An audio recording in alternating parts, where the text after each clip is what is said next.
Yo, guys, what's up, and welcome back to the Marvelous Chats podcast. This is episode 90 of the cast. Tonight, we're going to be talking about Mandalorian season 3, episode 7, and any other nerdy news from the week. Tonight on the cast is myself, Finto, and Alex, aka Zeberwolf. If you're new to the channel, smash the like button, hit subscribe so you get more of our content in the future. And without further ado, here we go. What's up, dude? How are you? Hey, buddy. How you been? Happy How was the Sunday. week? Happy Sunday. Week was okay. It wasn't too bad. It was a shorter week, a shorter work week, but it was. I feel like when you have a shorter work week, you pay for it. You know what I mean? Like Oh yeah. you end up doing 5 days work in 4 days. So it was it was pretty manic, but got a lot of work done on the house today. We got the back garden done and the guest room as well. Like just kind of had stuff thrown into it from the move, so it was nice to Yeah. kind of get a lot of stuff done. I started like soundproofing the room and ran out of pads, so I'm gonna order more just to finish off that back wall, and then I might do the wall to the left of me as well. So yeah, we'll see what it's like. I was thinking I might get some of those. You can get those. They're like mats or like carpets that you put down. Like a lot of studios have them and stuff. Because I think the floor below me, like the carpet's quite thin, and you know what I mean. I think Right. if there's going to be sound escaping through this room, it's going to be downwards, not through the walls. If you know what I mean. Right. Of course. Yeah. So, yeah. So I've got padding going on as well, but I have enough. I'm debating on whether or not I want to put up like pictures or if I want to just fill the whole room and then just have stuff out in the hallway. Yeah. I was thinking. If I wanted to hang something, I was just thinking like I could probably just put a nail like through one of them into the wall, like, and then just hang it over the soundproofing. Maybe, I don't know. We'll figure it out if it happens. Like, to be honest, there's probably not a lot that I want to hang on the walls anyway. Like, it's quite dark in this room when I stream at night, so like it's not as if the room's on too much show. Like, I like that you can see one of the guitars beside me. That's really that's really cool looking. Yeah. Yeah, look, it was it wasn't as busy last week. We almost went 2 hours in the last episode of the cast, which was great because there was a lot to talk about. This week, not so much. We have one episode of The Mandalorian, and I think there might have been a couple of trailers that released after in the last day of celebration, like while we were talking last week. I think there was some stuff like Vision Season 2 was announced and stuff like that. But look, if there's anybody in the chat that wants to bring up some topics or whatever for us to talk about, like, by all means do. Yeah. Let's jump in though. Episode 7, season 3. I think it's chapter 23, 22, 23. I can't remember the chapter number. Yeah. Was it called The Two Spies or? Yeah, Two Spies. Yeah. What did you think of this episode, man? Definitely better from the previous episode, but still like has this weird feeling to it of, I guess it's like I feel this like shoehorning feeling, like it's trying to really push us into this like final fight very quickly. And I understand that we're pretty much done with the season next week. But it just felt rushed. I feel like it would have been much cooler because I don't know. Well, actually, I don't know what's going to happen at the end, but I would love for it to kind of end as a like they get pushed out or kicked out, and then they have to come back later.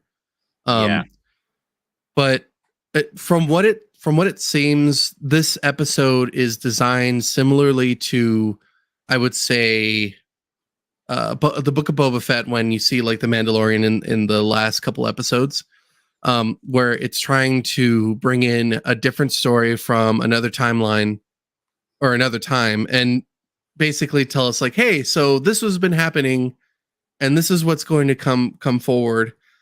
Also, we're going to try to retcon a couple things because we kind of went into the movies for the sequel trilogy and really didn't explain anything. So here you go.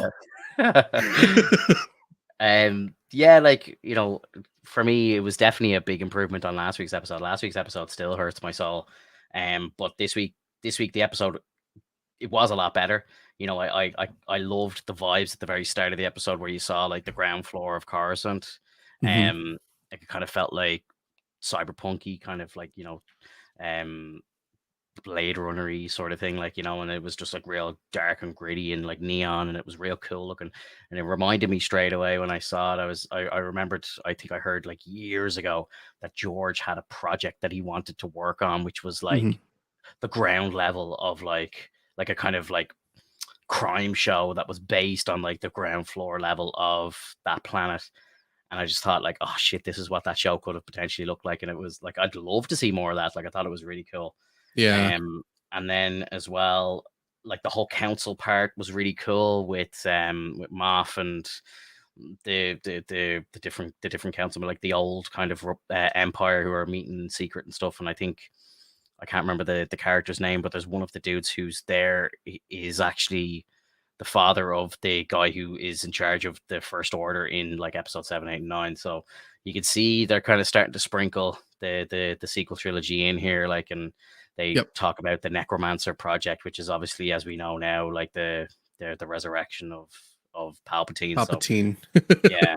So I know it's gross. It is. But we, like, you know, it's always kind of been in the back of my mind anyway, but I knew it was coming in some shape or form. Like, you know, we knew we were going to get here at some point. Now, it's, I suppose, how epic do they do that kind of final descent into the sequel trilogy? Like, you know, like if they're doing like Tron and Heir of the Empire, like, you know, they really have an opportunity to tell some really cool stories from Star Wars Legends and maybe just make the impact of the sequel trilogy just hurt a little less, like, you know. Yeah, because I think that's ultimately what's happening here is they're trying to soften the blow that has already been dealt. Like, exactly. It's like what are you expecting us to do? Like, oh, okay, so they were already doing this a while back. Okay, whatever. How hard must it be to work on a project that you know leads to shit? You know what I mean? Right? Like, it must be so hard. Like, you know, like when you're making, like when you're starting to franchise yourself or you're working on a second film and you know the first one was good, at least you know it's like it's unknown what's to come.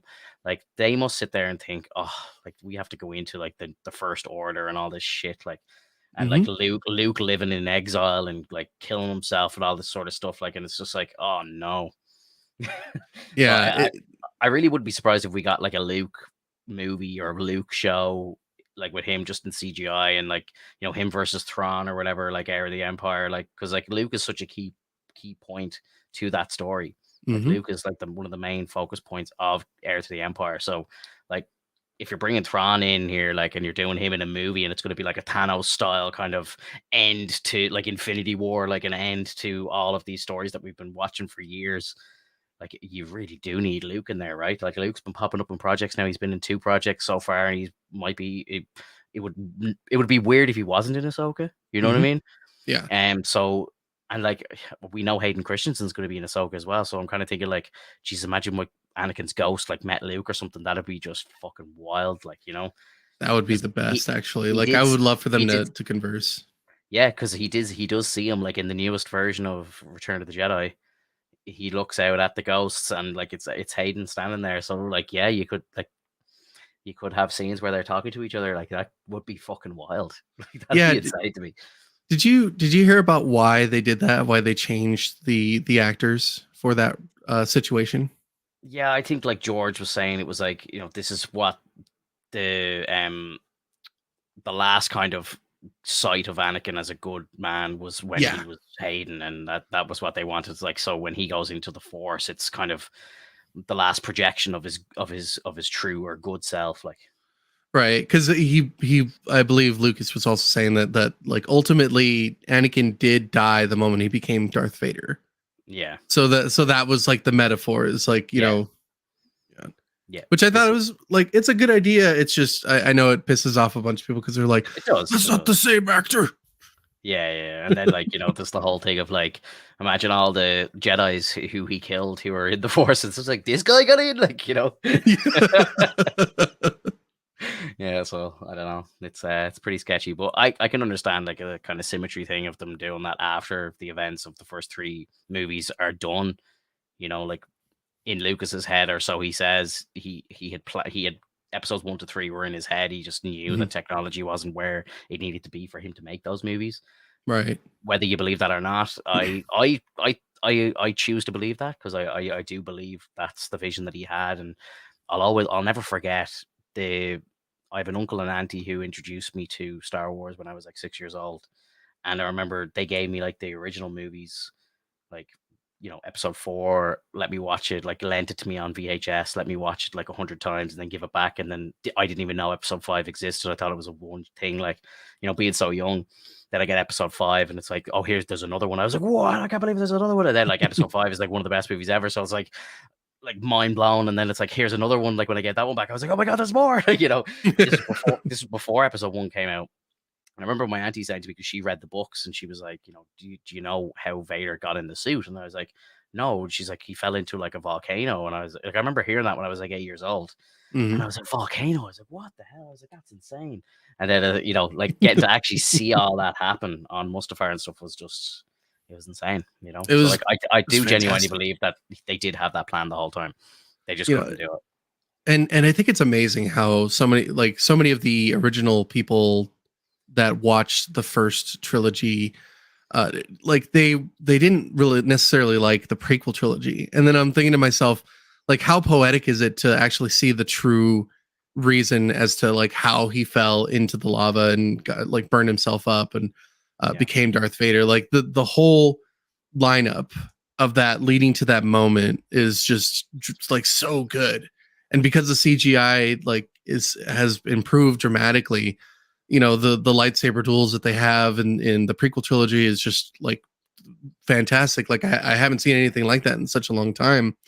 Yeah. And thinking about the sequel trilogy and like I don't recall any duels that were like super like amazing.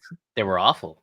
Like it's a running joke, like like it's like how did it become this bad? Like even like in episode 9, where you would think that they were fully trained and the fights would be good. Like even like that last confrontation with Kylo and Rey when they're on the water planet and they're fighting outside the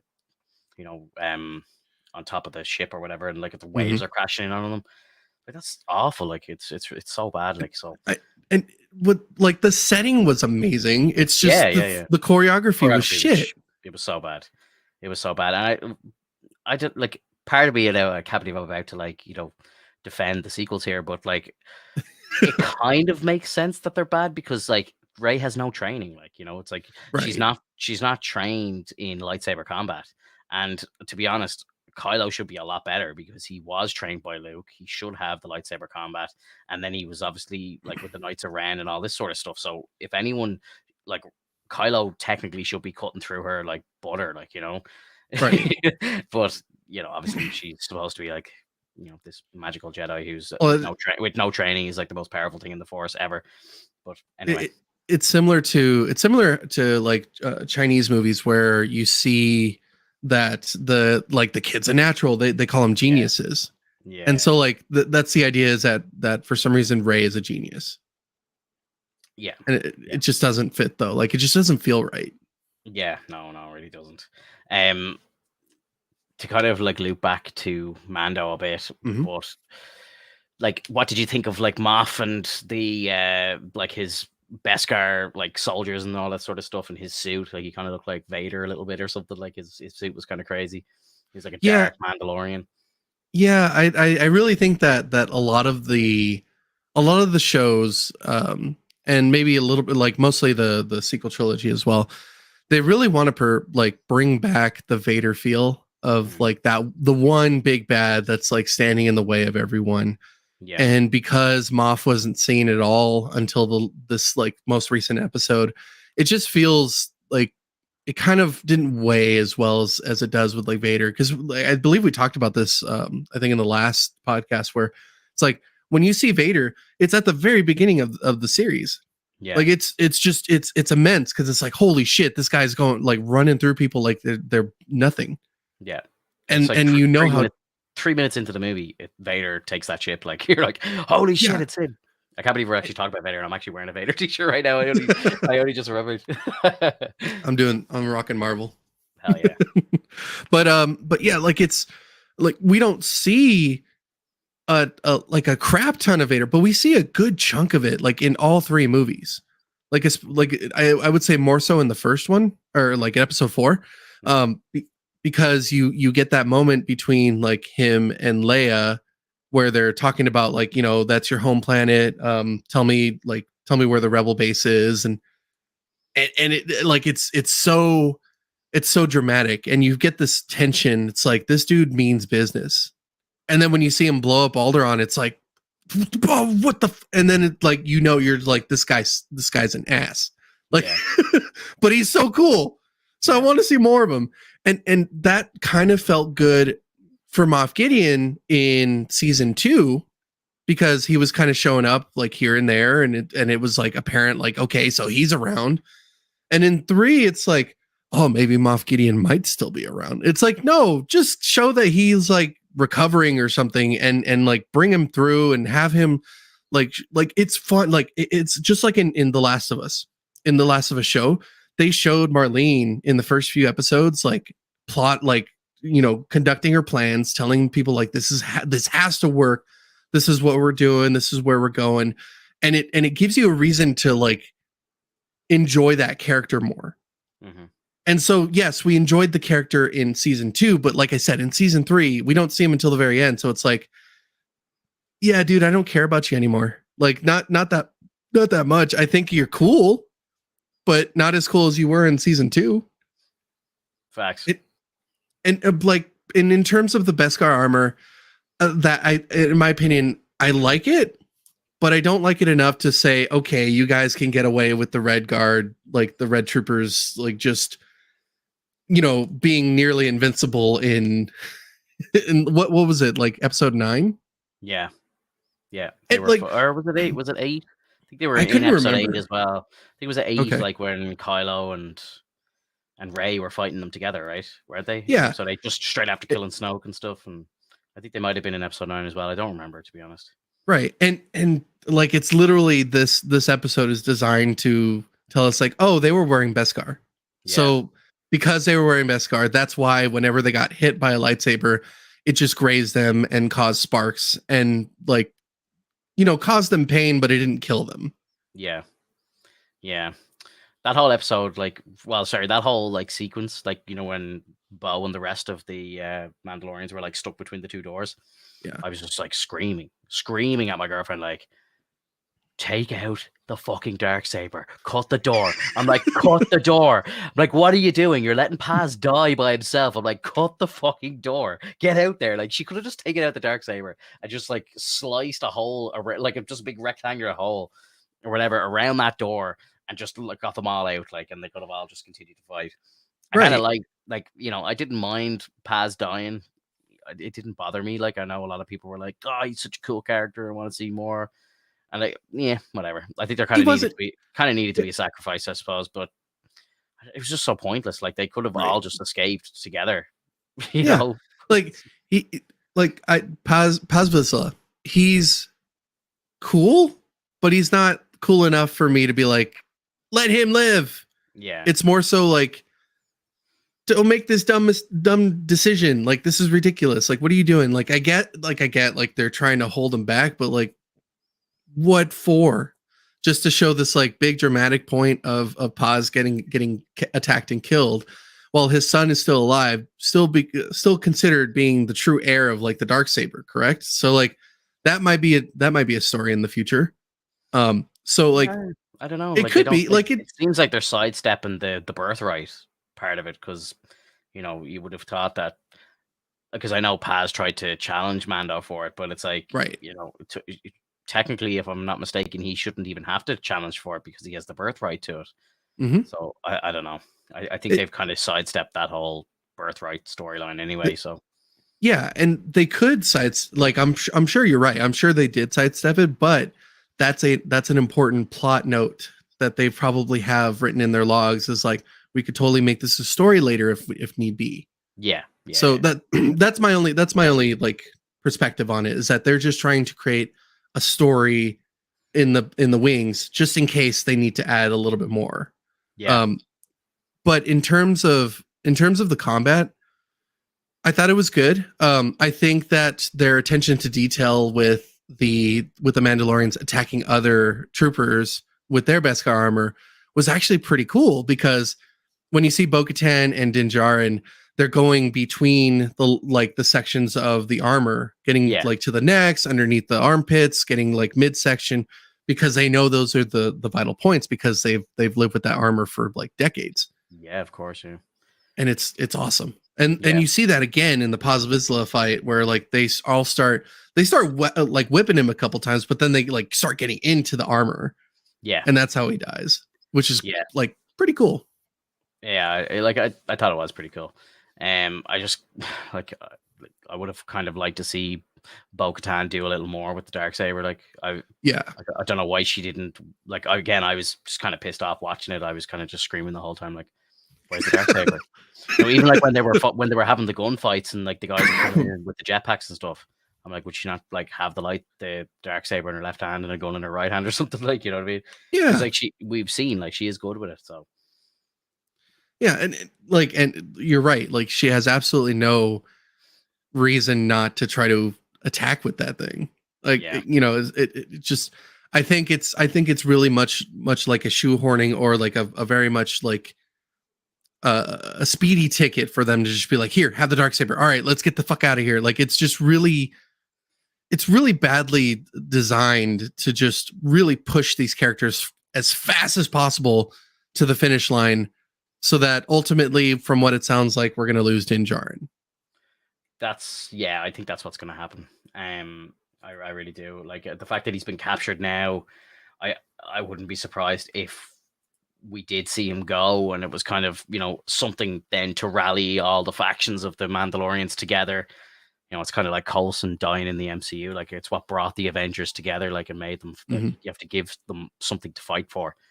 And I kind of do think that that's what might happen. I think he might die, and it's kind of sad. And as well, to kind of talk about Din Djarin as well, like I felt straight away, and sometimes I do. I'll admit, sometimes I miss stuff when I'm watching it, and when I'm watching like a breakdown from like Star Wars Theory or something, I'm like, oh god, how did I miss that? But like straight away, I saw so many people talking about this, but I noticed it as well straight away. It just really felt like in the episode that you were like Bo-Katan was being pushed even further to the kind of forefront, and Mando was sidelined. Like you'll notice the thumbnail that I made for this episode was actually one of the shots that I actually noticed. It was like Bo-Katan's dead center, and like Grogu's right to her left hand side, like, and the two of them are just like side by side as they approach, and like Din Djarin is like, you only see like part of his shoulder, like most of them's cut off the screen, like. And that's what most of the episode felt like, it was like. And even when they were in the ship, when they were pulling up to Mandalore, Grogu's sitting on Bo-Katan's lap at the front of the ship. I was like, oh god, like sitting in the back. I'm like, bro, like, you know what I mean? They're literally like sidelining this own dude in his own show. Yep, it's fucking crazy to me. Crazy. Because now he has a robot. He has what was it, ID-12? ID, or is I can't. Yeah. Like and I heard that as a scoop or like a leak, like maybe a year ago, and I honestly laughed when I first heard it, because I was like, "There's no way that shit's true." Like that they're going to give like Grogu like a fucking suit to walk around in, and like when it happened, I was like, "Oh Jesus, I can't believe that was true." Like it's just insane.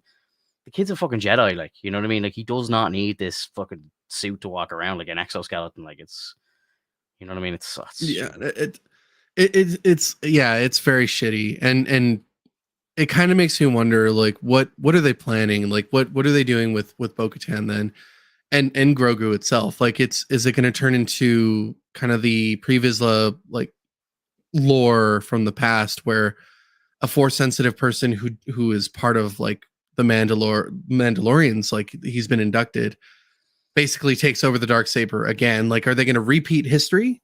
Because that's what kind of ran through my mind. It's like, what's the point of keeping him around if you're gonna take off Din Djarin? Like, because that's Grogu's like, family. That's who he really like assigns to. The Mandalorians as a whole, that's cool. I'm sure Grogu's like, yeah, that's fine. Like, I like these people, but Din Djarin, that's like his dad. So like, killing him doesn't make sense to me. Yeah, I don't think so either, but I just think that, again, it's a rally to kind of harp on the real world shit that's going on. I think that this is a decision that they don't want or didn't want to make, but I think this is being forced upon them now, and I think they have to kind of write this into the storyline. Even if it doesn't make sense for the story, I think they're kind of left snookered, and this is something that they have to do. It makes, in no world does it make sense that Din Djarin dies in his own show when they have Right. more seasons planned. Like, John Favreau has said that they do plan to go to season 5 with this thing, and it's like, by the time we come around to episode 9, it's safe to say that every single person that we're watching in all of these shows, maybe except for Grogu, is dead. Okay, like, Mhm. even like Ahsoka. Ahsoka could be heard in episode 9 talking to Rey through the Force. She's dead. We know that for a fact. So it's like, we all know that it's coming to, like, I wouldn't be surprised if, say, Ahsoka died at the end of her show, the last episode of the show, she died or something. I'm Mhm. like, okay, that's fine. That would kind of make sense if they don't plan to do a season 2, obviously. But, if if Din Djarin dies and then they do Mando season 4 without him, it's feels like that's not what was supposed to happen. Right. Yeah. Right. I agree, because it's, Weird. I one thing, well, it is weird. And one other thing that's kind of weird is, so excuse me. In terms of what Pedro Pascal wanted, he wanted to show his face more often in the show, right? And we understand that the Mandalorian, a Mandalorian, is not allowed to take off their helmet for any reason other than certain scenarios. So why couldn't they just do the same thing they did for Bo-Katan and just go, you can take off your helmet anytime you like. We need you to also be an ambassador to this kind of situation and show that you're willing to follow in Bo-Katan's way, just to kind of like, give off that same feeling of like, I trust Bo-Katan. I'm willing to take my helmet off. I walk both ways. Yeah. I understand that she's like the princess of Mandalore, and she's supposed to be, the true heir to the throne, and that she's given special treatment. But at the same time, it doesn't make sense to have her like take her helmet off. It makes more sense to have Din Djarin do it, because he's walked both ways himself. The only reason why Bo-Katan stopped doing it is because she like absolutely stopped caring. And Yeah. and it's just like I said, just have them both do it. Then Pedro Pascal's happy. He's like, I can take off my helmet. I can take off my helmet when I go meet these guys. I can put it back on when I go to the was it the Death's Watch? Are they Death's Watch? Death Watch, I think, was Darth Maul's faction. Right. They were like the Mandalorians, as they call them. But yeah, no, I think the armor is actually part of Death Watch. I think that's going to be the big reveal at the end, because the way she has Yeah. horns on the top of her helmet, I think she might be like Dothraki or whatever, the same like race even as Darth Maul, which I think would be kind of cool. Imagine she took her helmet off and she's like, a Dothraki or whatever they're called. Like, Yeah, and that'd be pretty sweet. and I like, that's cool, but also it's gonna like upset me a bit, because that's not a really big like, oh my god, it was her all along kind of scene. Like, we've all like, I'm sure you felt it. Something's up with the armor. Yeah, for sure. So like the fact that like she didn't even go to the Forge, the Great Forge, like it's what their whole life has been about. Like, you know what I mean? Like this, right. they're all obsessed with getting back to Mandalore and the Great Forge. Why? Like that should be number one on her list to do. But she's like, oh, let me take these injured people back to the spaceship. Like, it seems a bit strange. It's as if she knew Moff was there and didn't Right. want to be there. Well, and she had no reason to go with them. She's an armorer. I know she can fight, but like, she's an armorer. Like, they need to keep her in the back to keep her alive so that she can create more armor for the clan. Well, you would think that she would want to go to the Great Forge where they make all the armor. Exactly. Yeah. So it's weird that she didn't go. And I think that she knew what was coming. I think it was like an inside thing. Oh yeah. I think she's probably working with Moff. That wouldn't surprise me at all. Yeah, did you see that the other possible spy was that one guy that they recruited? Like, with, I forgot what clan they were, but without the helmets. Yeah. They're saying that maybe he's part of it because he was nowhere to be seen during like the combat. They didn't know like exactly where he was, and they think that maybe he was off doing something else. Interesting. Yeah. It wouldn't surprise me either. Yeah, I don't know, bro. Like, I don't really have any like big I was going to ask you, my next question to you was going to be like, do you have any kind of predictions for the finale or any wants for the finale? Like, where do you want it to go or what do you want to see? I actually do want to have like a big reveal that none of us have seen. Something that basically says like, yeah, you thought this, but actually it's this, which would blow my fucking mind. Like that would be amazing. It like, but it feels very much like when we had Hawkeye, when we had, you know, Scarlet Witch, or like, you know, WandaVision, and you know other such characters in like Falcon and the Winter Soldier. You kind of felt this feeling like, oh, okay, well that's the villain. That's the villain. Okay, the villain's going to show up. So it's it feels like it's going to turn into that. Like, yeah, we knew already. What twist were you trying to show us?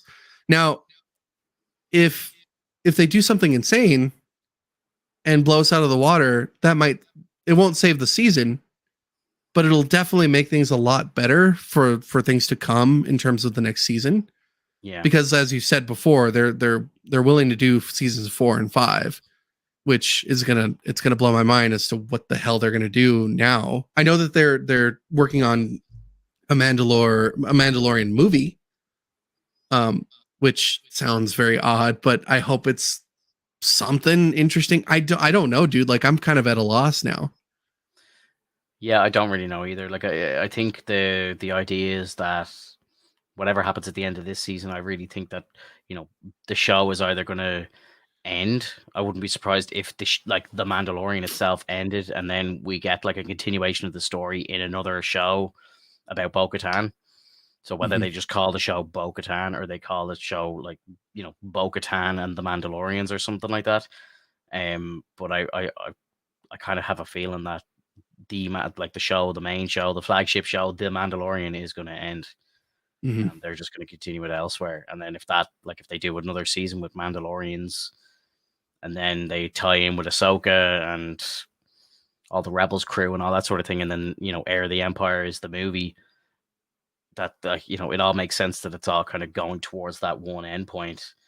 But if there's going to be a Mandalorian movie as well, maybe that just ties in with Bo-Katan and her kind of mission, and all of them going up against the Empire or going up against Thrawn, and, you know, Ahsoka and all show up. And yeah, like it kind of feels like I know people joking they call it the Mandoverse and stuff, but it really kind of does feel like that's what we're in now with Star Wars. Like, you know, like there's all these projects that seem to be all heading towards Thrawn and Heir of the Empire in a movie form or whatever. So I really don't know what to expect. I've heard a couple of things. I don't know what's true and what's not. I won't mention them here just in case they are spoilers, but I'm not really happy with anything I've heard. I think, you know, I've heard that, you know, the finale is going to potentially put yet another divide in the fan base, which we don't need. But yeah, I don't know. We're gonna have to see what happens. You know, like it doesn't even like, well, and just listening to you talk about it, I don't even feel your enthusiasm. I don't feel you excited about it, and that worries me because you're such a bigger fan than I am. I know. Like, it is a sad time when the Mandalorian first started.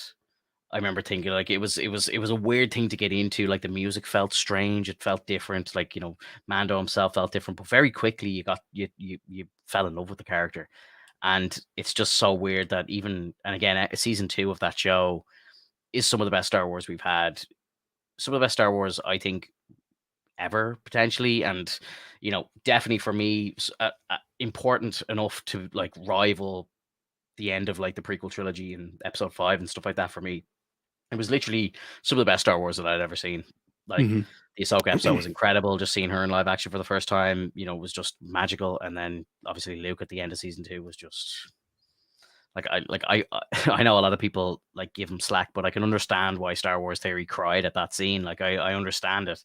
I jumped out of my couch at 1 o'clock in the morning and I was like pacing around the room. I couldn't believe what I was seeing. So I understand the passion. But there's no passion for this show right now. And even when I saw Luke again in Boba Fett, like it felt great, but it was just the wrong place for it. Like those episodes really should have been in this season. Like, could you imagine if episode 1 and 2 of The Mandalorian season 3 was those 2 episodes from Boba Fett? Like, imagine that was the start of the season that we got, and then they start bringing more fucking Bo-Katan in and stuff like that. Like the season would have flowed so much better. And I think I think that's actually a really good idea, and I'm gonna actually go back and do this myself now. But I'm gonna watch episodes 5 and 6 of Boba Fett, and then I'm gonna watch season 3 of Mando as a replay and do it all and just see how that feels. And it'll be 10 episodes, the proper amount for a season. I think, Hmm. when you're dealing with this sort of stuff, 10 episodes I think is perfect. And that would make a 10-episode season. Like, I really don't know what the fuck they were doing. Like, it just makes no sense. Like, those 2 episodes would be fantastic to kick off the 3rd season, especially after the cliffhanger that was the end of season 2 with Luke. Like, imagine, like, that's the first thing we see is Luke and Grogu training, and we see Mando trying to perfect the dark saber and everything. Like, the vibes would have been immaculate. Yeah. But we got what we got. We got Jack Black. We got Lizzo. Which, I mean, they're two singers and they're doing really well for themselves right now. They're kind of showing up on like in a lot of things, and so like I get it, but it's just like what was stated a long time ago with George Lucas. Like, I don't want to have like known people in my cast, because then that's all you're gonna see. Yeah. And nowadays it's just like, cool, like that's Lizzo. Oh my god, that's Jack Black. Like, it's ruining the structure of how Star Wars is supposed to be. Yeah. I really like that almost everyone in episodes 4, 5, and 6, and 1, 2, and 3, like they're like, you don't know who they really are. Like, you just met them. Now, like, you get a couple people that are noteworthy. You get Ewan McGregor, you get Liam Neeson, and a couple others, but like, that's it. That's the bare minimum. But they're focus characters. Those are characters that you're just going to be with throughout the entire time, so you're going to enjoy them. Anybody on the side, anybody that just happens to show up for like an additional side quest, should be a nobody. And they lost sight of that. And I think that, like, with the addition of Moff Gideon, it's cool to see Juan Carlo Esposito. Like, he's such a great actor, but I still see him as Juan Carlo Esposito. Like, you know what I mean? Like, I just see him and I'm like, that's Gus. That's, that's from the Seven, it's just him. He's the typecast character that always has this kind of brooding sound to his voice that you don't know whether or not he's being nice or he's being like evil towards you. Yeah. And funnily enough, he doesn't break immersion for me.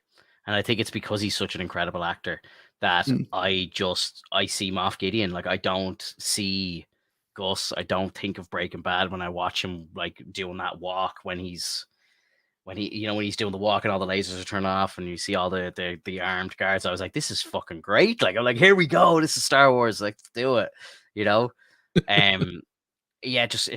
I don't see it. He doesn't break immersion for me, which is actually quite miraculous, if I'm being honest, because you would think that he would, and maybe he does for a lot of people, but he doesn't do it for me. Well, that's good, man. Because like, obviously, like, the dudes that, like, I'm not trying to like smudge his role in the show itself. I'm just saying, like, in terms of what I see, the dude's like typecast. He's got that kind of same vibe for everything, and it's just, I like it'd be nice for it to have been a different person, but at the same time, I do love the fact that it is him playing as Moff Gideon.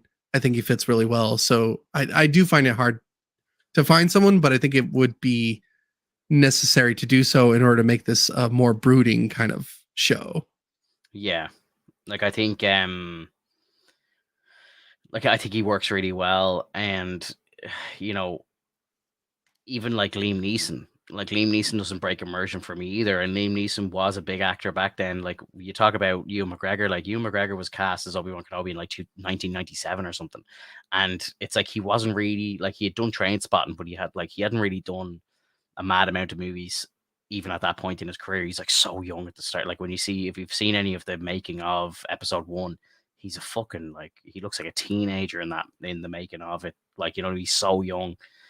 So he was still quite unknown, I think, like, globally. I think he was pretty well known over here in Europe just because, he's from here. But the fact that he wasn't really known. I think George allowed it because it didn't kind of break his rules, and kind of the same with Liam. Like Liam Neeson had been in like Schindler's List and stuff like that, but I think he just looked so different in the movie that I think they let it pass. And I think Gideon just has that presence that he can play anybody. Like, you know what I mean? Like, I've seen him in comedy roles, and he doesn't remind me of Gus at all. Like, even like he's in Community, and he plays Chevy Chase's brother in it. Like, and it's just him. Like, it's just I see him as whatever character he's playing, and it's just because I think he's just such a good actor. Like, he can do whatever he wants. He can just get away with it. Like, yeah, I get that. I do. Like, I give my perspective, but I completely understand how you feel. Yeah. And like, I'd say it straight away. Like, if someone came in and like, it's what I was saying last week. Jack Black coming in, like, it's like, I love Jack Black, but he doesn't belong in Star Wars. He's too big. No. And it's about if they cut his hair and shaved his beard and put him in a suit, like, and made him look completely different, and he acted completely different. He didn't just act like himself. I would have been like, okay, cool. Yeah, like even with Christopher Lloyd, like, you know what I mean? Like, I haven't seen him in anything in a quite a long time. He didn't look like the Doc from Back to the Future, so it was kind of like I'd say there's people out there that still don't know that that's him that's in that movie, like that was in that role. Like, so that kind of worked because it was just he kind of played a character, like he played just like a kind of Imperial style character, and it worked. But if you had him in a lab coat with the messy hair and everything, everyone would be like, what the fuck's going on here? Right? Yeah. Well, I guess that's my question to you now: is what demographic do you see watching these shows then? Like, do you believe that it's a young audience nowadays, or because I feel like it's our age to like 50 or 60? It could be anything, bro. Anything. Like, I was in work the other day, and guy came into me who's probably about 15 years older than me, I'd say, maybe, in and around. And he's like, I'm having a problem with my laptop. Can you have a look at it for me? And I was like, yeah, of course I can. Come here, bro, drop it up on the table here. And it was like stuck on his like login screen. He had Windows 11 and it was on his login screen. And the fucking his background is Empire Strikes Back. I was like, Star Wars fan? And he's like, yeah. I was like, you watching The Mandalorian? He's like, yeah. He's like, I love it, but last few episodes haven't been great. And I was like, I know, yeah, it's been a bit painful, but it's a great show. So like, there's definitely people that are older than me watching it, and I'd say there's definitely people that are younger than me watching it. I think Star Wars, like when I was a kid, Star Wars was all like, it was a kid thing, but then and it's always kind of been both, because you've got all the kids who grew up with the original trilogy in the 70s who were still fans in their adulthood. You know what I mean? And or like, in my time, like watching the prequels, there'd be like people who are my age now who were watching the originals, you know what I mean? And they're still fans. So, you know what I mean? Like, yeah, like there's probably going to be people who are kids now who are fans of the sequel trilogy, who love Rey, they love Finn, they love Poe and all these people, and they'll be watching it in 30 years as well. So I think Star Wars has always been like multi-age gap. Like it's kind of, it covers everything. Like there's people of all age groups watching that stuff. Like it's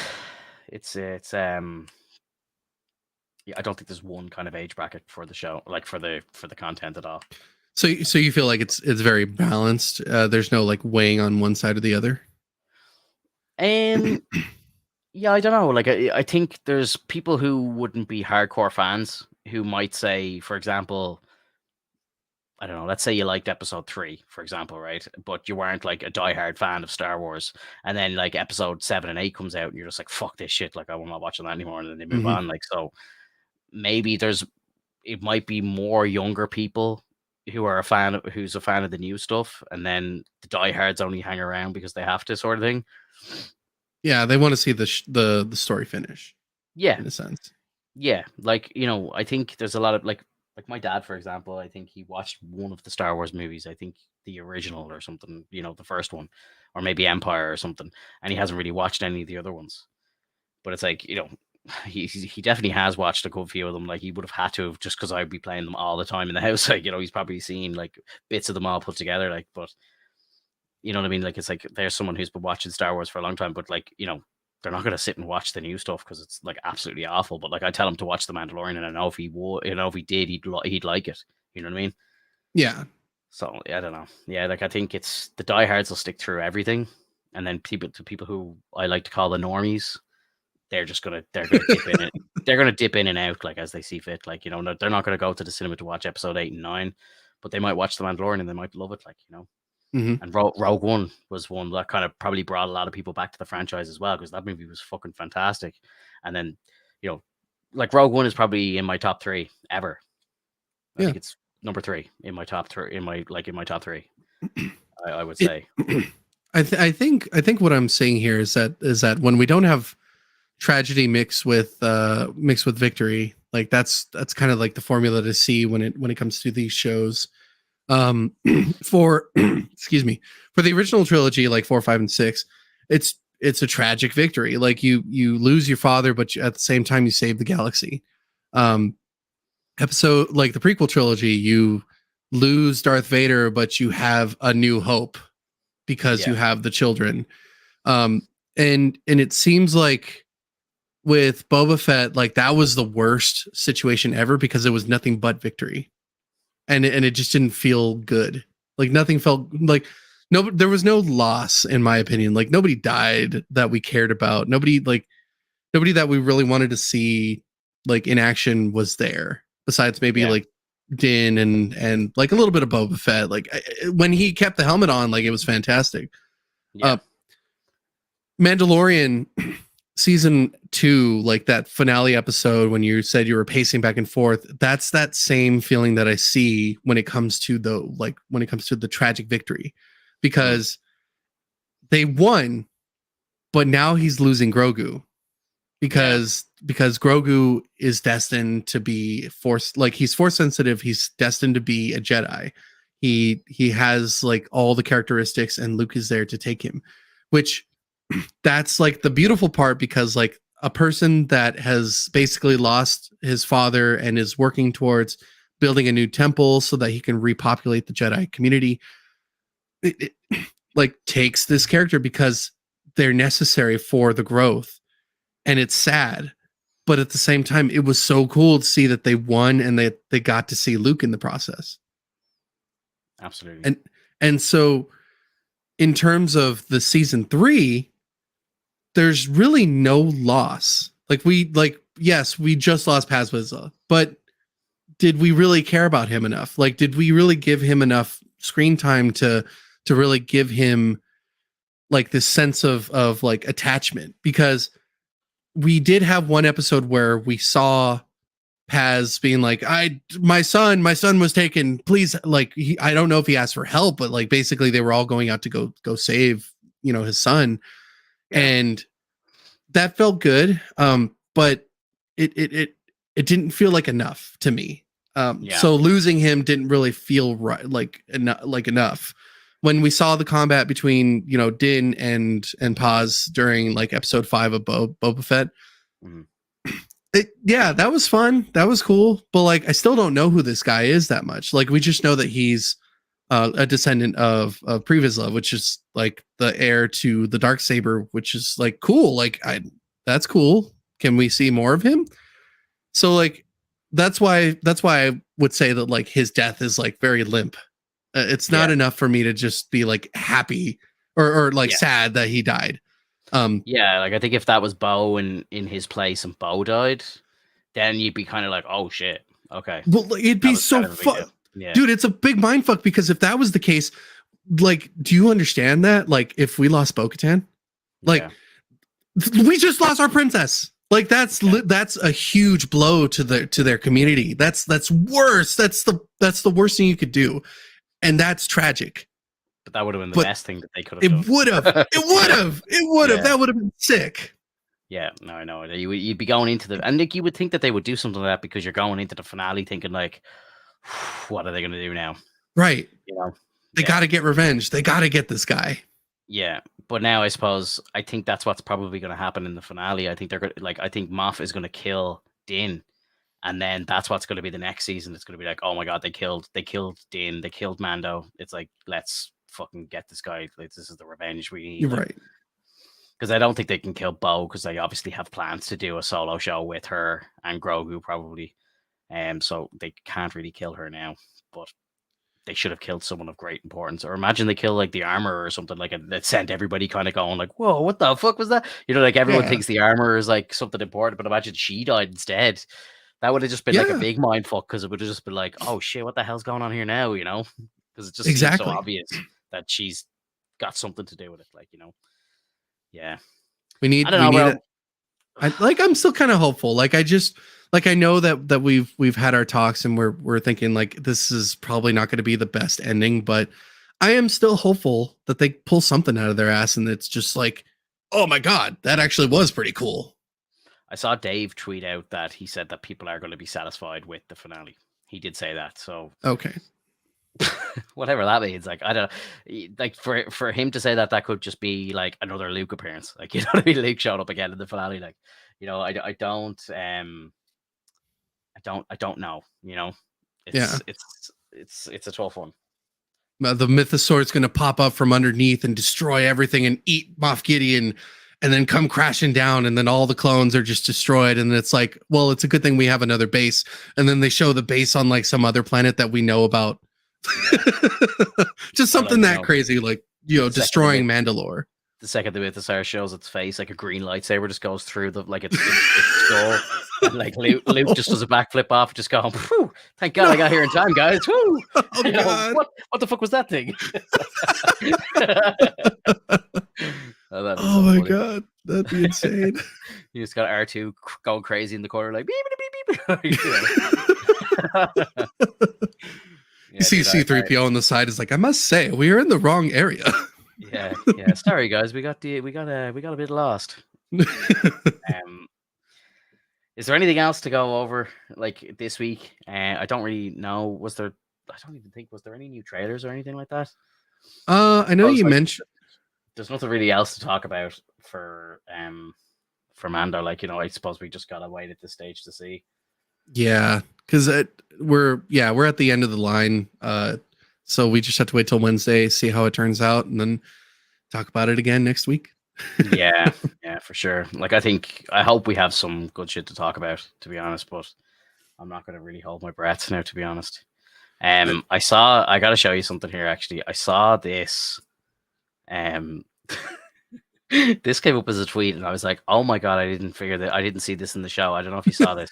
Do you remember they got those like fucking dragons or whatever as a present? Yeah. There was a scene in the show where they were cooking them. Oh God. What the hell? Hopefully, oh God, what if that's just the mother? What if they just took the mother apart and there's like two things here. I know. I'm just like, because like one here. I guess I mean it'd be meat for fucking days, but like weeks, bro. Weeks. Like you'd feed the whole clan for probably the winter, like, you know. So, yeah. I mean, it'd be the smart thing to do, but it's just pretty gruesome, and I don't know how I missed it, but yeah, I thought that was hilarious. Did you see this? Again, I thought this was very obvious. Like, she dressed like Obi-Wan. She, like, you know, when she reaches out to the Force for the first time, it's Ewan McGregor's voice that she hears. You know, he's like the first person to speak to her through the Force. So it's like, she's obviously related to him in some case, in some sense or whatever. Yeah. Those movies were just such a fucking shit show, bro, that they just like, they had a pretty good storyline. Like, could you imagine if they stuck to that storyline and they went ahead with it, and then, you know, halfway through episode 8, you know, Obi-Wan comes to Luke in the Force or something like, look, you have to train this girl. She's my daughter. Mind blown. You know what I mean? Yeah, and then it's amazing. That would just snap Luke out of his entire funk. Like, you know, you've got somebody related to his old master. You know, it's like, I'm going to train this girl. You know, like, that's it. Like, I'm back. Let's go. Let's save the world. Like, you know, it's just, yeah, bro. It's the drama aspect of it. You know, like, I don't, you know, they still, like, I know it's dumb, but they still could have done the, like, I'm throwing the lightsaber over my shoulder kind of situation, and showing like he's just a grumpy old man that doesn't want to help anybody anymore because he feels like a failure. And then you have the night scene where he gets, he joins in a conversation with Obi-Wan, and Obi-Wan's like, you have to help this one. Yeah. They're like, this person is very dear to me, and he's like, what do you mean by this, master? Like, what exactly are you trying to tell me? And he's like, search your feelings, you will understand. And then like kind of give you that perspective of like, oh shit, like is she a family member? Like what's going on here? And it doesn't have to like, and it can kind of keep itself, on the ropes of like, what the hell is Ray? Like what is she's part of like a family. Whose family is it part of? And it's like, well, it can't be Luke's, right? Like Luke didn't have any more brothers or sisters. Leia didn't have any other children besides Ben, and and then it's like, okay, well, the only idea is Obi-Wan, and so like it blows your mind, and it's like they don't speak about it, but you feel it, and that's like what I really want. That's what I really want in terms of Star Wars. It's like it's that moment every time when they say, "Search your feelings, search your feelings." You know it to be true, like you will understand, and that's what Star Wars is like, kind of dealing with the internal and realizing what's out, like what's in front of them. Yeah. And that's what I love about Star Wars is that like is that moment of realization, especially like when you saw at the end of Empire Strikes Back. It's like, search your feelings, you know it to be true. Like, no, I am your father. It's like, what the, it's so good. So good, dude. Yeah, I think that would have been a nice one. It's just sad that they kind of went the way that they did. They were so lost. Very lost. Did you watch the Visions trailer? Visions season 2? Did you see Visions Volume 1? I did not see Visions Volume 1. I need to watch it. There's some really, really good episodes in it. Some of them are kind of shit, and you can probably skip them, but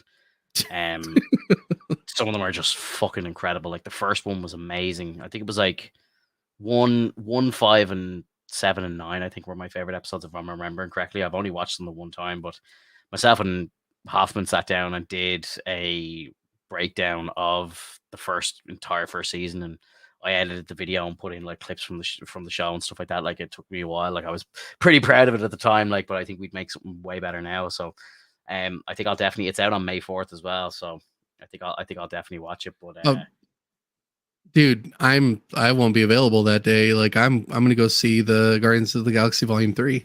Oh no, like I don't mean on the day, but it's actually released on that day. I think I actually have tickets for Guardians of the 3rd. So nice. Don't you worry. I won't be available on the 4th or on the 3rd or whatever to watch that either, but I'll be watching it. I think we could probably do a little talk about it anyway. I think it'd be kind of cool, but yeah. This is just kind of, I'll show you the trailer just while we're talking. Just some of the fucking the animation styles are different basically. Like look at that. That's fantastic. He's from like the Old Republic. Yeah. But it just looks beautiful. Basically what they do is they put out like 9 little mini episodes. They're like, some of them are only like 5 minutes long, some of them might be like 10 or 15, but they give them to each episode is from a different animation house. Like some of them are like Japanese style and all this sort of stuff. So you'll see like each episode is different stories. Like look at the lightsabers, they're all different, and it's just really cool. They're kind of like what ifs or whatever, Yeah. But it's really, really fucking cool. Like some of them are just so sick. And like look to see the way like her sword is kind of like a katana nearly. Yeah, and you see like the paint splatter from when they're designing the sabers, like slashing at each other. Yeah, exactly. Like just again, like some of them are real cartoony, very childish. And then there's like, I think in this season there's like a claymation episode. Which that sounds fun. Yeah, like it's all there. It's all real different. It's all real different, Yeah, sick, really cool. Like I think it'll be a fun watch. I'd highly recommend watching the first volume or the first season. Sure, some of the episodes were just really, really good. See, and this is what I really like about showing off like Star Wars in this way. Like you see the artistic views of everyone that wants to like tell their story in the way that they see it. And that's what I really liked about the idea of Visions. And I know I haven't seen it yet, but like that sounds even cooler. The more like as you're showing me, it's like, okay, well, this gives me more of an incentive to want to watch it. Yeah. I'll put a link in the comments below this video of like our breakdown of the first one. I'd love to do another video on the second volume as well, just to kind of bundle them together. I think it'd be really cool. But yeah, like it's cool. It's just so different. You know what I mean? Like it's It's very good. Now, as I said, some of the first volume episodes were pretty bad. Like the second one was just awful, and I think maybe I need to go have a look at them again. But like it was like episode 4, episode 5. There was some pretty bad ones in the middle there, but for the most part, very very cool, very cool. I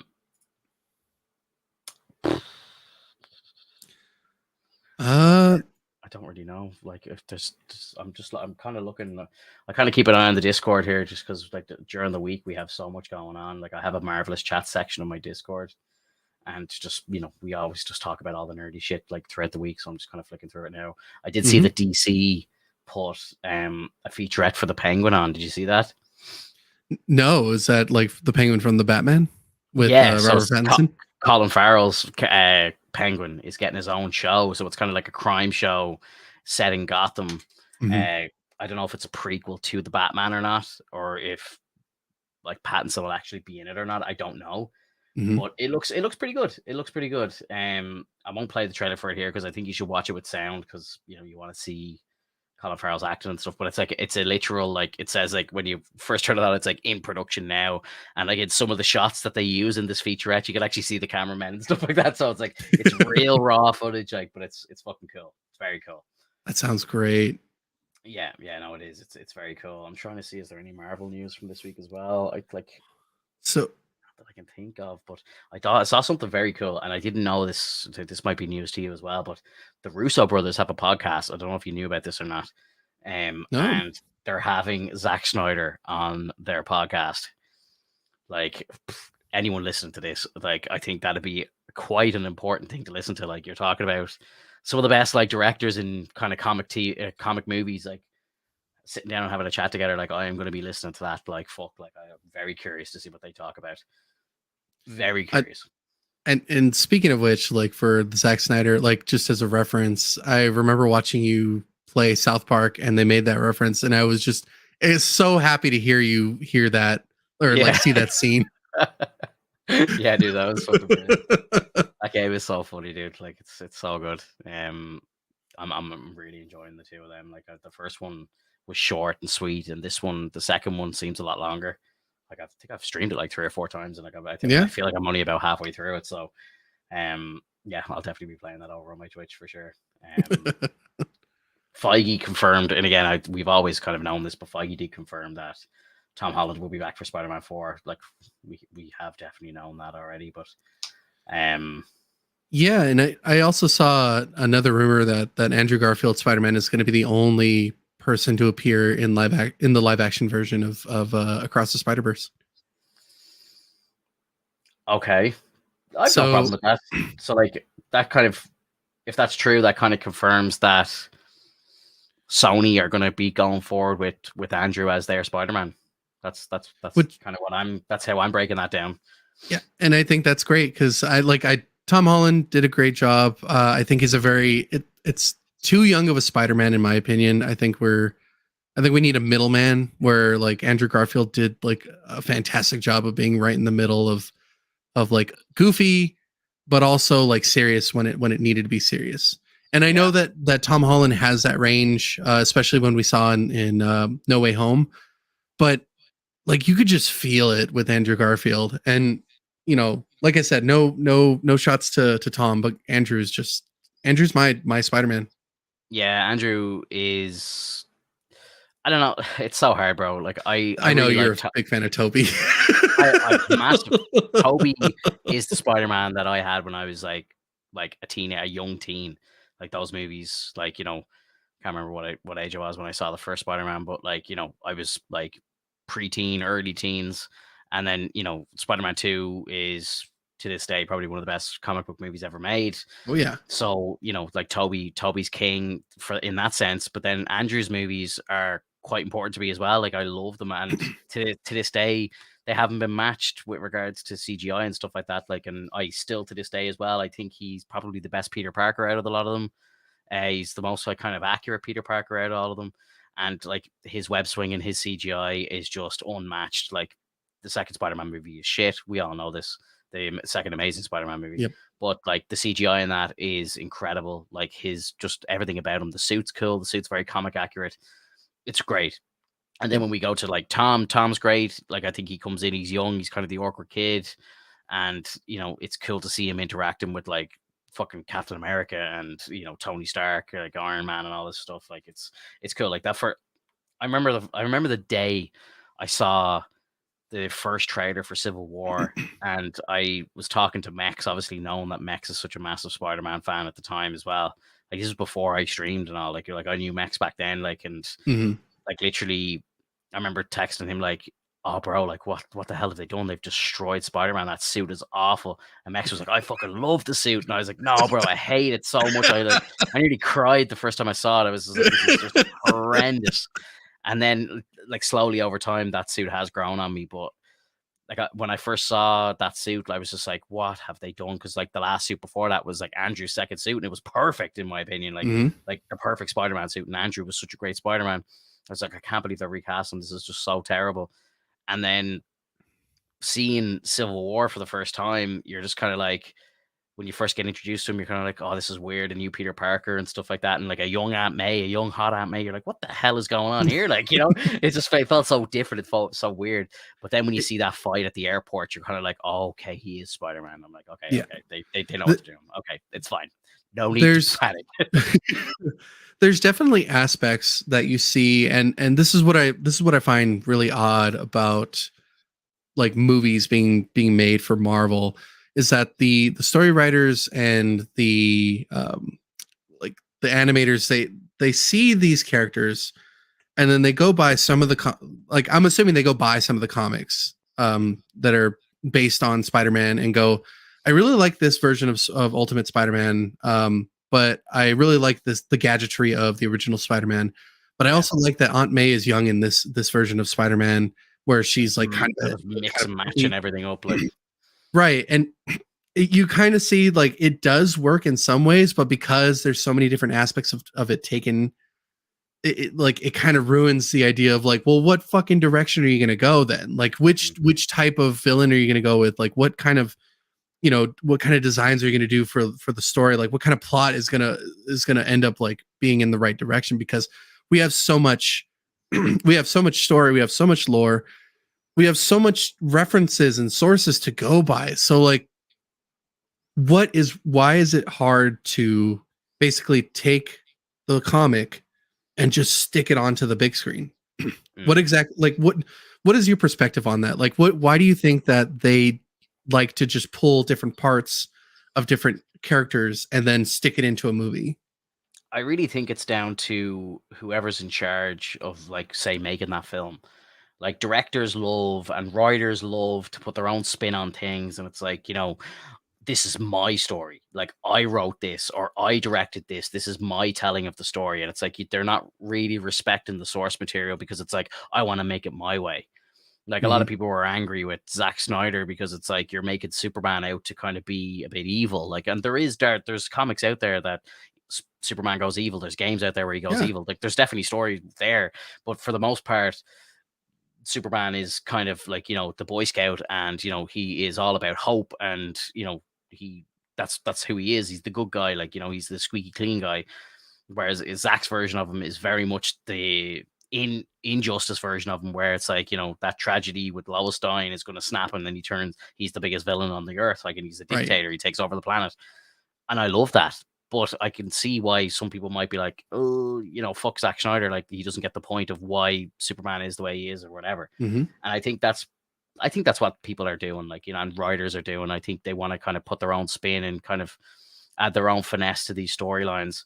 Like, I get angry all the time, or I used to get angry all the time when I'm looking at DC like movies and seeing like how bad they are, and I'm just like, or like, I like the Snyder stuff, but like even like looking at like, say, Wonder Woman, for example, like, and the first Wonder Woman movie was good, but I'm just like, you have 80 years of comic books there. Like, all the stories are written for you. And Yeah. like Batman as well. Like, while I haven't hated any of the Batman that they've cast, it's like, they have like storylines that just on the page, it's just there. And I suppose maybe the TV shows kind of piss me off a bit more than the movies do, but like Titans, the TV show, for example, it's like they Right. wanted to tell the story of the the Death in the Family was the comic run, and it's one of the best fucking Batman comic runs ever. And it's like they went and destroyed the telling of that story, and it's like you could have literally done it like panel to page, panel to shit, like to TV screen, like, you know, frame by frame, and it would have been perfect. It would have been amazing. But they have to go and do their own thing, like, you know. So it's like sometimes it works out, sometimes it doesn't. The MCU have kind of had a good run of it for the most part. Maybe not so much in recent years, but, you know, like they definitely have taken stuff from different comic runs and, you know, mashed them together, or, you know, changed things, or, you know, picked what they want from something. Like, and even like now with like Secret Wars, I hear it's going to be like parts of the two runs put together and made into kind of a third story. And it was the same with Civil War. Civil War wasn't the exact same as Civil War from the comics. It was different telling of the story. So I think they do it a lot, and sometimes it works and sometimes it doesn't. Right. Me personally, I would like more kind of pulling of the resources of like the actual source material, like, but in some cases they just don't do it at all. It's just it just goes south. Like. It goes really flat, and mainly it's because, from what I've noticed, they take the most important parts, like, oh my god, like this happens, but everything else in between is like, we'll figure it out. Yeah. And I think that's what really ruins the whole situation. You know, the big fight between, you know, Cap and Iron Man, like, that was fantastic. The lead up works well. I think they did a pretty good job with Civil War. Like, I didn't really have any like faults with it. In terms of the second movie, which is like the Winter Soldier, it was good. I don't think it, like, I think it fell flat in a few places, and I think it's because they take all the, like I said, they take all the large spots and then try to fill in the tiny spots afterwards, and it doesn't seem to work out the same way. Also, I would say, like, going back to the whole Spider-Man situation with Tobey Maguire, the reason why Tobey Maguire worked so well was because they didn't have the right CG to basically give Peter Parker of that era gadgets, because it would have been probably a nightmare to figure out how to, like, have him use gadgetry, have the gadgetry not work at times, and like have a reason for him to have faults. And so they kind of remedied that when it came to the second Spider-Man with Tobey Maguire, where like he was starting to slowly lose his powers because he was not feeling like the need to be Spider-Man anymore, because he felt like he wanted to just be a normal person and to try to date Mary Jane normally, when, like, you know, that worked because it was great. It was this great perspective of like, I really wish I could live a normal life even if I was Spider-Man, but I can't. So I have to give up that persona. And that's what makes it such a tragedy, because ultimately Spider-Man is a tragic story. Because he never gets it the way he wants, ever. Ever. Yeah. And it's so hard, and it's so heartfelt at times.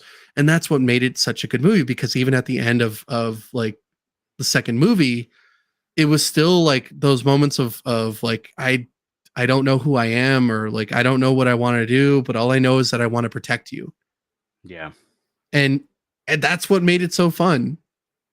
And they kind of take that with Marvel, like later on in the show, and they go, nah, we don't need all that. We just want writers to write what they want. We want to give them free range and let them do whatever they want with the character. But everyone's an artist. Like, everyone is an artist. Like, even the animation, even like anybody in production, they're all artists. They all want to do their own thing. They all want to write their own kind of like storyline within the scenes. And so it makes it so hard for us to keep track of everything that goes on. So, like, you know, like, I'm not going to go crazy into it, but with She-Hulk, like, the story writer wanted to write a character in her vision of like, this is what the character like reminds me of. This is what the character looks like in my eyes. And it's like, well, that's not a hero. That's just someone who really cares about like being in a relationship, even though in the very first episode she was like, I don't need no man. Like, and it ruins it.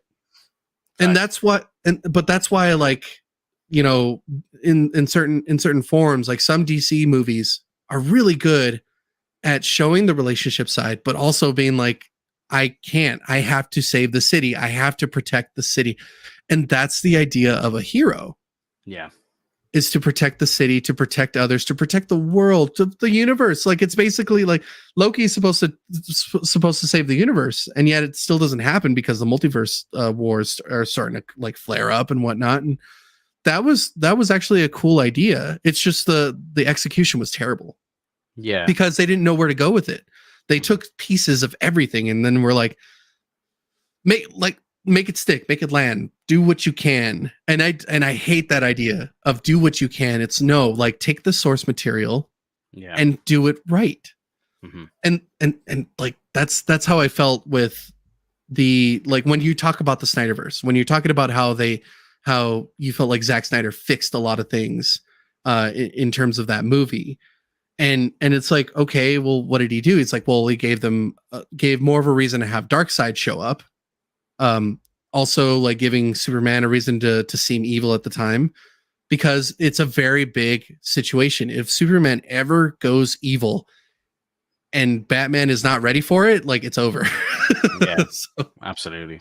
Yeah. That's what I love about Batman. He has like contingencies for everybody, you know, like even himself. Even for himself, yeah. There's a plan for everybody, you know what I mean? And that's like they cover that really well in the game, where they all go to the Batcave, and it's like, you know, we have a plan in place for when Superman turns, and you know, it's like this like kryptonite fucking gun or some shit, like, but it's always kryptonite, but it's like, right, yeah, it's a hard one for me, man, because like, you know, being a big DC like reader, like I read a lot of DC comics, so when I don't see DC pulling it off, when I know the source material is so fucking good, it just hurts me, because I'm just like, why are they doing this? Because they have books and books there, like the fucking writers have been spending years developing these storylines. It's like, just turn that into the movie. It's not as if they're trying to rob an idea from somebody else. This is their shit.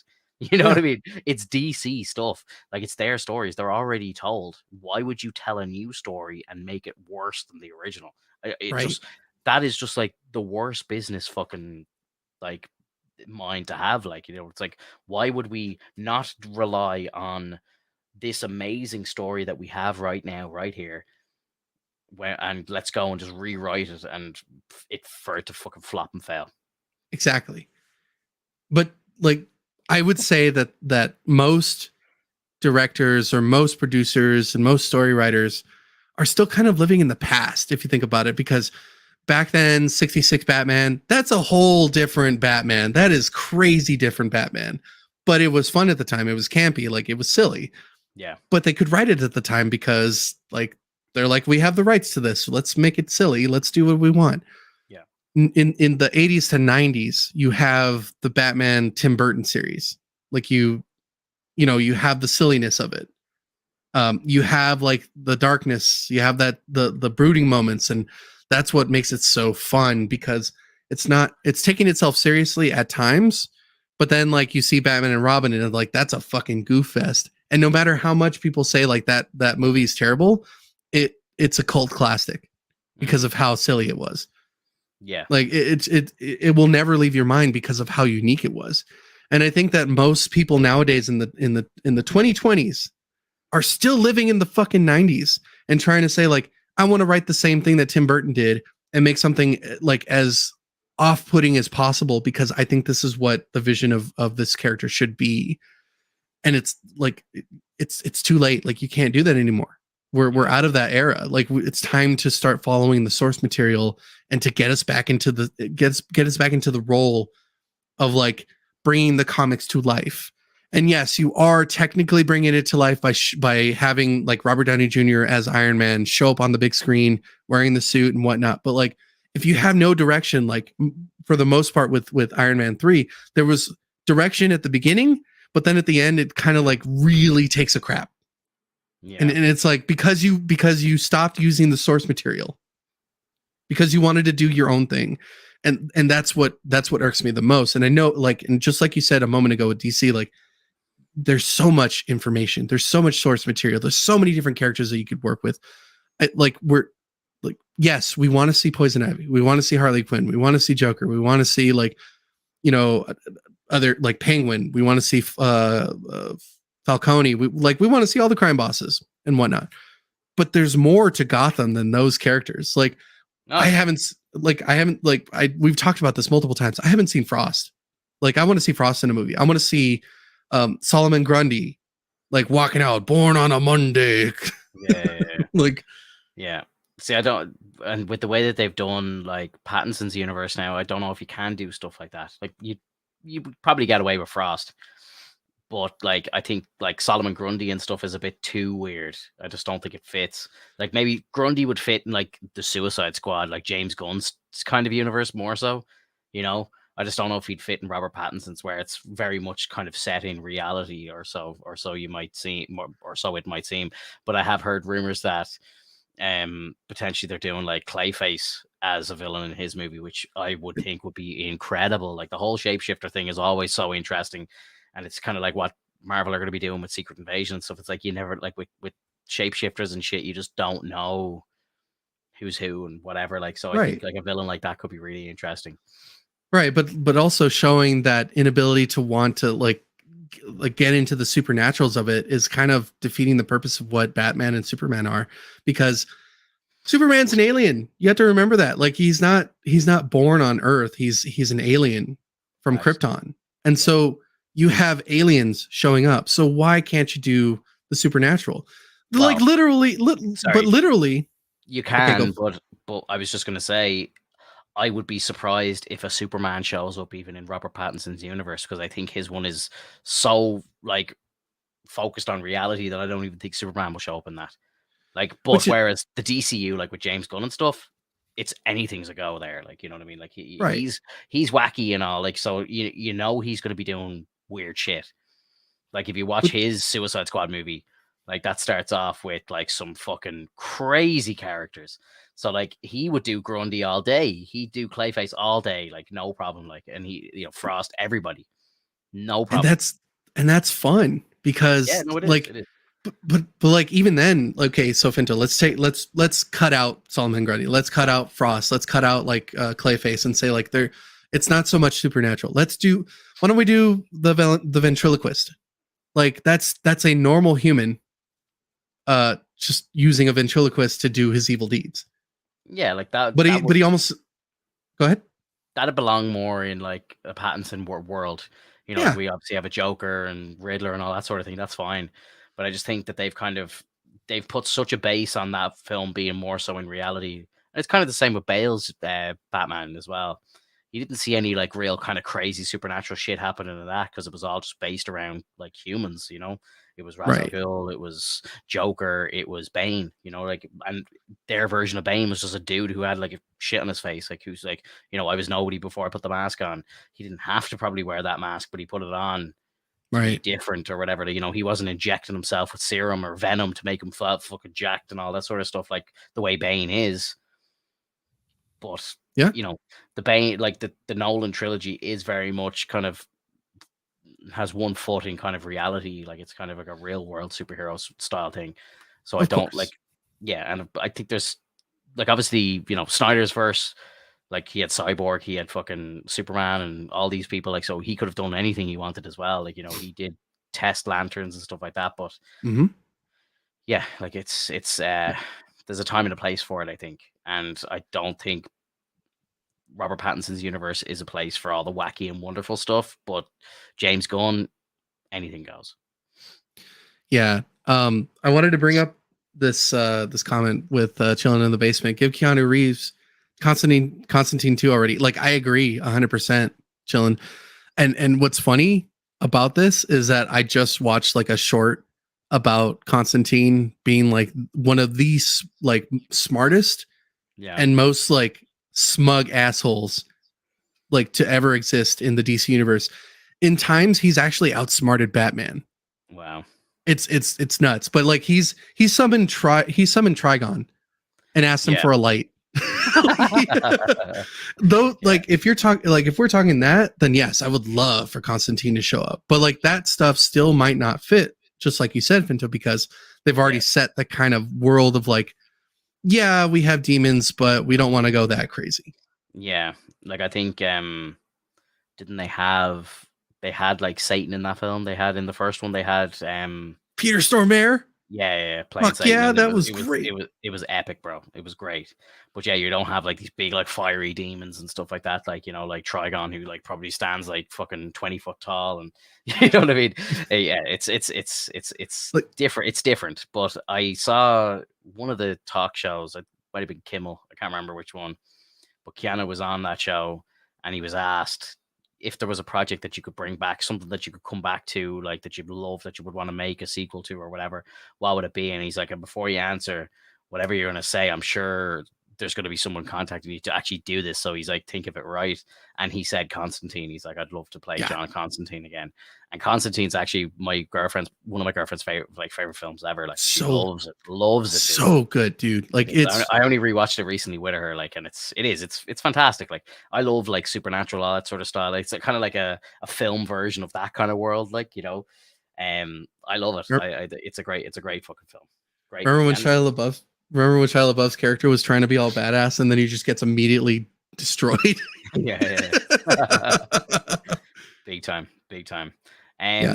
As well, there was a mention in the chat of like the lanterns. Like, yeah, I've heard of multiple projects with the lanterns that have always kind of fallen through.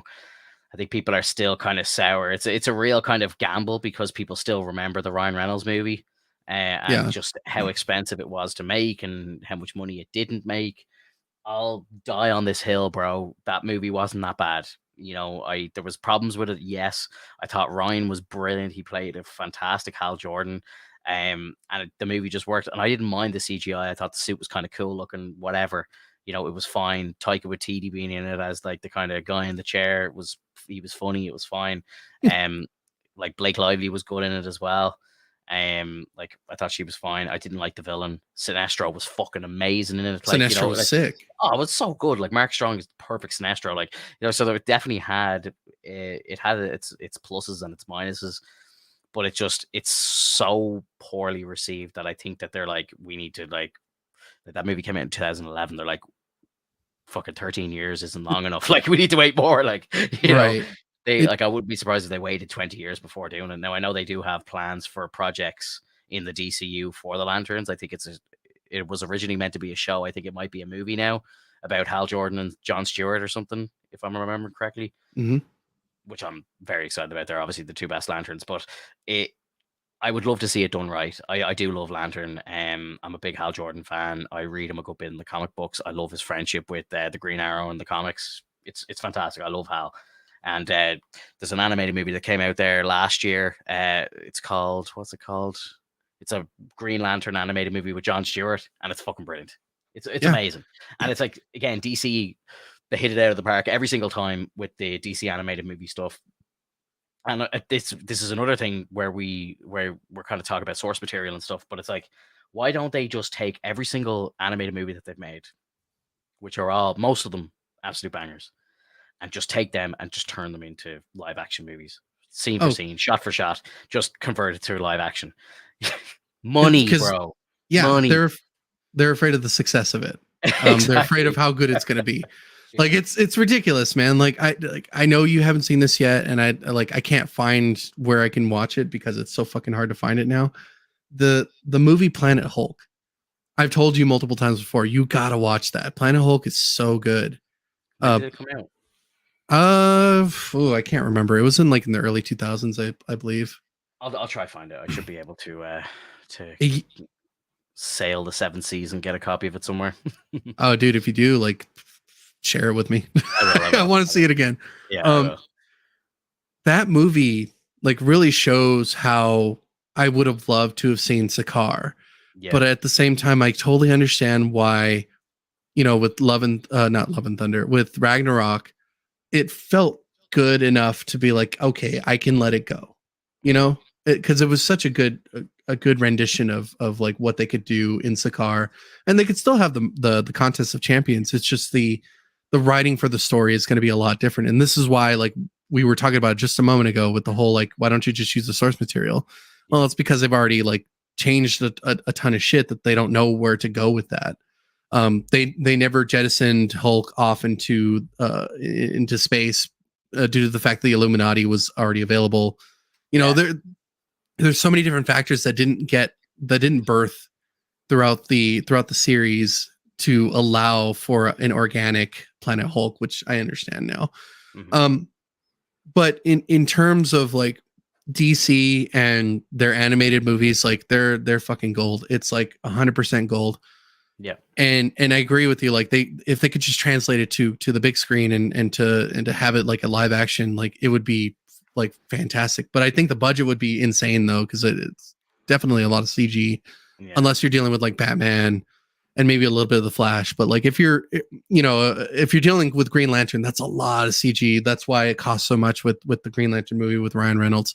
Yeah. And I to be honest, I agree with you. I think the Green Lantern movie was good enough, but it was destroyed by the fact that the villain wasn't cast properly or wasn't designed properly. It was just basically they're like, what villain does Green Lantern have? Oh, Hector Hammond. Okay, let's see what we can do with him. And then they make him look grotesque. They put him in a wheelchair, but then they start having him scream bloody murder during the movie, and it's like it's Oh, it was so bad. that was horrible. Like I was like, And what he's are like you guys pulling his hair out doing? and his brain's expanding and stuff. Yeah, it was He's bad. like, ah! Yeah. Like, what the fuck is the It matter was with you? so overacted, bro. It was hilarious. But like really they should have done him like you could have not wasted, but you could have told about 35 to 40 minutes of storyline of Hal Jordan in the beginning. Then you could have gone into him getting the ring, learning to use the ring, and that could have taken up another 20 minutes, 30 minutes. So you could be close to an hour by the time he even jets off to OA and then like meets the rest of them, you know, and then you're like nearly halfway through the movie. Let's say he meets Sinestro, who's good at the time. He's a Green Lantern. And then you literally maybe they go off on a mission or something like that. Something happens. He comes in contact with the yellow ring or whatever, or, you know, the fear gets into him, and then he becomes the yellow and he starts the Yellow Corp. And then he just becomes Sinestro. He starts the Sinestro Corp. And then he's the main villain. Like that's the way they should have done it. They had an amazing actor in Mark Strong as an amazing character. His portrayal was perfect. His CGI was great. The makeup was perfect. They should have just had him as the villain. I know that's what they probably planned to do in the second one, thinking that the movie that they were making was great and that there was going to be a sequel. But, you know, the fact that they didn't do that was one thing. And the fact that, like, Ryan Reynolds just so openly talks shit about that film as well, it just makes nobody want to see it. You know what I mean? Like, no one's going to watch that movie when the lead actor in the movie's talking shit about it for 10 years. You know what I mean? Like, he was joking about it on Paddy's Day during lockdown. I think it was like 2020. Or it was 2021, sorry. It was like the 10-year anniversary of the movie. And he's like, I'm sitting down to watch it for the first time. He's wearing the ring and he's drinking his fucking aviation gin, like green aviation gin on Paddy's Day. And he's like, I'm watching this for the first time. And he just live tweeted the whole thing and just tore the fucking movie apart. Like if he didn't do that, if he actually turned around and said, like, actually, this movie has got some good shit in it, like, you know, people probably would want to watch it. Like, you know, and that could have been Damage Control. And he might have actually, you know, they might have gone ahead and made something, but he has no affiliation to DC whatsoever now. He's a Marvel boy, so you know, it doesn't benefit him at all to not talk shit about this movie, like, you know. Right, and to be honest, that's fine because we got Deadpool, and true. It's been I want really Green Lantern though. You know? I would, dude. So like, you have no idea how badly I want Green Lantern. The funniest, Ryan Reynolds is stopping this from happening, and that's the right, thing. It's like because he's shitting on it. Yeah, exactly. But that's the thing, and they're like, you know, Warner Brothers aren't going to put money into this movie because it's like we can't like bank money on another Green Lantern movie and for it to be shit. Like, you know, like that's not going to happen. The only way that the only way that we're going to ever get Green Lantern on the screen again is if we do it like what Snyder tried to do. He tried to bring in Jon Stewart at the end of the Snyderverse, at the Snyder Cut, but they cut it from the movie. They did. Warner Brothers was like, "Nah, you're not putting him in there." Dickheads. But like, basically, that's what's going to have to happen. James Gunn's going to have to make a movie.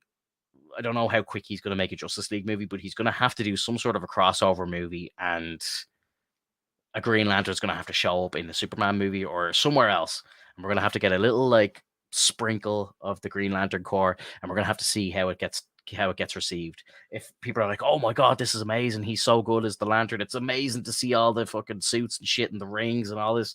That's when you do the movie. But they won't do that until they actually do a proper screen test. So we're gonna have to get a lantern showing up somewhere else, I think, first before they actually do it.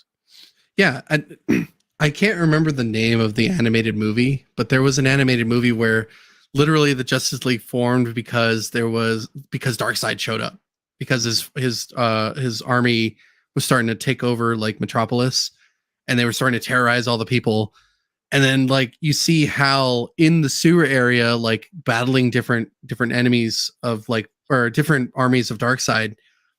And then you see Flash kind of show up in the middle of that as well because he's in the sewers, and he meets up and he's like, "Who the heck are you?" I'm like, "Hal Jordan, nice to meet you," and whatnot. Like it becomes like organic because it's like, "Oh shit, I never met you before. Who are you? You're super?" And it's like, "Yeah." Like, well, shit, don't get in my way. It's like, well, you don't get in my way. Like it turns into that kind of situation. And then Batman shows up and Barry's like, "Hey, hey, Batman," because Barry loves Batman, and Batman never shows it, but he respects the fuck out of Barry. And it's just it's that organic feeling of them like showing up, and they're like, "Holy shit, what's up, guys?